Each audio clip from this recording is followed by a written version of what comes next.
আসসালামু আলাইকুম। তারেক রহমান কিছুদিনের মধ্যেই বাংলাদেশে আসছেন এবং তিনি এসে বগুড়া ৬ থেকে নির্বাচন করবেন। এ নিয়েও মোটামুটি প্রস্তুতি হয়েছে এবং নমিনেশন সহ তিনি পেয়েছেন এবং গ্রিন সিগন্যাল পর্যন্ত তিনি পেয়েছেন। আপনি জানেন বিএনপির বর্তমানে ভারপ্রাপ্ত চেয়ারম্যান তারেক রহমান।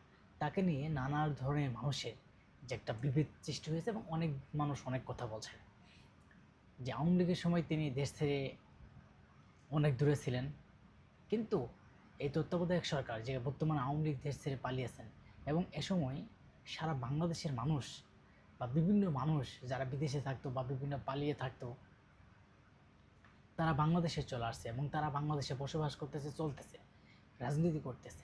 কিন্তু তারেক রহমান কেন আসে না?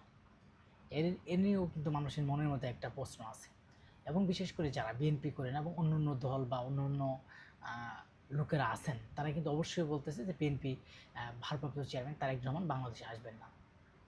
বিভিন্ন প্রশ্ন মানুষের মনের ভিতরে একটা সৃষ্টি করেছে এবং অনেকে অনেক ধরনের কথা বলছেন। কিন্তু দেখেন অবশেষে সেই মানুষগুলো যারা বারবার বলতো, বিশেষ করে আমার শোনা জানান্তরে যে হাজার হাজার টাকা বাহ্যিক পর্যন্ত ধরে যে তারেক রহমান বাংলাদেশে আসবে না। কিন্তু দেখেন অবশ্যই কেউ বলছে তারেক রহমান বগুড়া ৬ থেকে ৬ আসন থেকে নির্বাচন করবেন। সেখানে বেগম খালেদা জিয়াও সেখান থেকে নির্বাচন করেছিলেন এবং তিনি প্রথমবারের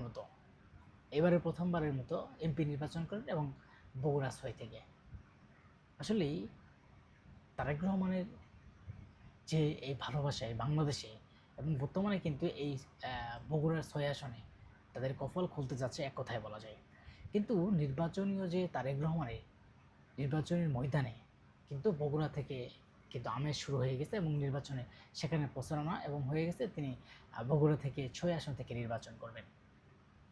আপনি জানেন তারেক রহমানের যে জনপ্রিয়তা এবং তিনি যে একটা দলের প্রধান হিসেবে এখন ভারপ্রাপ্ত হিসেবে তিনি দায়িত্ব আছেন এবং তার যে দিক নির্দেশনা সারা বাংলাদেশের মানুষ তার দিকে চেয়ে আছে এবং তিনি কখন বাংলাদেশে আসবেন বা কখন বাংলাদেশে আসবেন, আসার পরে এবং বাংলাদেশে একটা সুষ্ঠু সুন্দর এই গণতান্ত্রিক প্রক্রিয়া নির্বাচনে অংশগ্রহণ করে এবং আগামীতে বিএনপিকে ক্ষমতায় নিয়ে যাবেন এবং বিএনপির যে তরুণ নেতৃত্ব হিসেবে থাকবেন, বাংলাদেশের একজন তরুণ নেতা হিসেবে বাংলাদেশের মানুষ পাবে, তিনি হচ্ছেন বিএনপির ভারপ্রাপ্ত চেয়ারম্যান তারেক রহমান। আসলে অনেক ধরনের কথা বলতে পারেন যে আপনি কি বিএনপি করেন বা কেন তারেক রহমানের নামে এত সুনাম। আসলেই তারেক রহমান একজন ইয়ং এবং তিনি একজন যুবক মানুষ।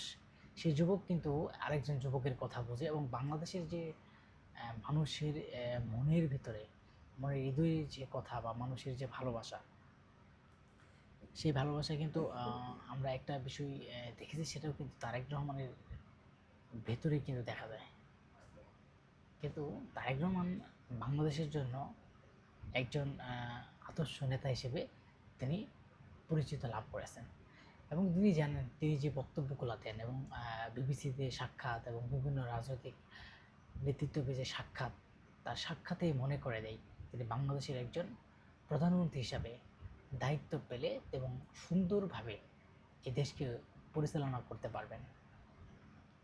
আসলে এই তারেক রহমান আসলে তাহলে যেহেতু ৬ আসনে তিনি নির্বাচন করবেন, আসলে তিনি কবে তাহলে দেশে আসছেন এবং প্রচারণা মাঠে এবং সারা বাংলাদেশের মাঠে তিনি কবে নামবেন, এটাও কিন্তু আপনারা জানেন নভেম্বরের ভিতরেই কিন্তু বিএনপির ভারপ্রাপ্ত চেয়ারম্যান তারেক রহমান বাংলাদেশে আসবেন এবং তিনি নির্বাচন প্রচারণা অলরেডি শুরু করে দেবেন।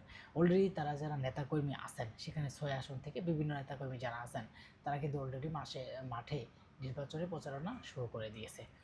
বিভিন্ন জায়গায় বিএনপির নেতাকর্মীরা তাদের প্রচারণা শুরু করেছে এবং সেখানে কিন্তু বিএনপির অনেক নেতাকর্মী আছেন এখনও আসন পান না, হেভিওয়েট নেতা, তাদেরকে আসন দেওয়া হয়নি বা সেখানে অন্য লোক দিবে, এমনটাই তারা বলেছেন। যে তাদের সাথে যারা যুগপৎ আন্দোলনে থাকছেন এবং আন্দোলনের সংগ্রামে থাকছেন তাদের জন্য ৬৩টি আসন বিএনপি ছেড়ে দেবে এবং তাদেরকে দেওয়া হবে, এমনটাই বলেছেন বিএনপির ভারপ্রাপ্ত চেয়ারম্যান তারেক রহমান। অবশ্যই বিএনপির তারেক রহমানের প্রতি মানুষের ভালোবাসা এবং আস্থা থাকবে ইনশাআল্লাহ।